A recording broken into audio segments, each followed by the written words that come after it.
Good afternoon, everybody. I hope you're well wherever you are. And my name's Deborah Harper, for those of you who don't know me. And we are doing a Deborah-Michele Talks on Facebook Live, Climbing into Eternity. And it is the story of Michelle Pulford, who is the author from Climbing into Eternity, My Descent into Hell and Flight to Heaven. And she is a mighty prayer warrior. She's a counselor. She's a teacher. She's an amazing woman of God.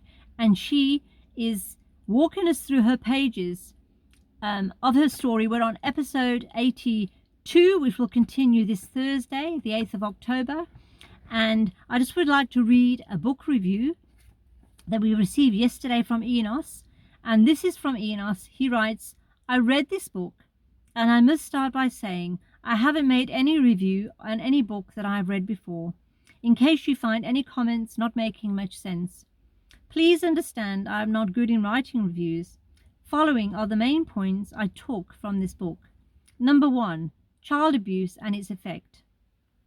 The story of Michelle starts when she was nearly raped by a stranger while she was on a holiday with her parents. Unfortunately, the parents did not see the seriousness of her ordeal. This is a lesson to parents, not to underestimate what our children say by brushing it off. Remember, Michelle was still a child at the age of 10, and her reasoning capacity was not that of a mature person, just like all other children at that age. Due to neglect from her parents, now at this point, Michelle wanted to change that word from neglect to disconnect. So we will discuss that on episode 83. This week will be episode 82, Climbing Holy Spirit. Next week, we'll be discussing that. Due to neglect, not due to neglect, due to disconnection from her parents. So Michelle will discuss that next week, episode 83, why disconnect and not neglect.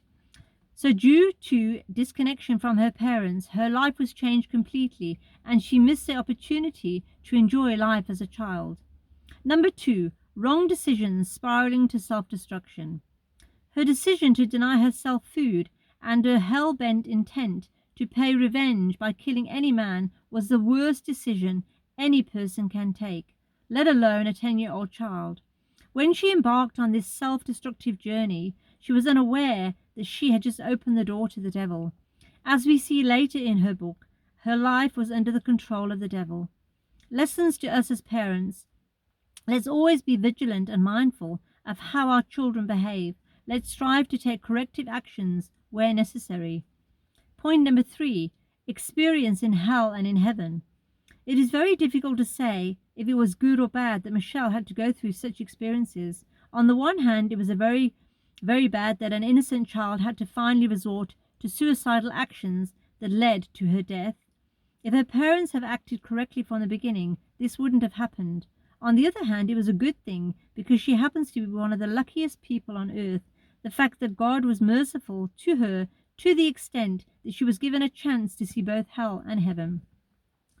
Point number 4, the end justifies the means. If you consider the impact this book will have on those that read it, we can safely say the end justifies the means. This book is written in an easy to understand language, and it flows very well.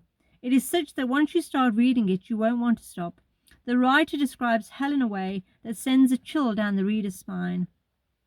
I think all things ended up working for good for Michelle, including the miraculous, unexpected pregnancies.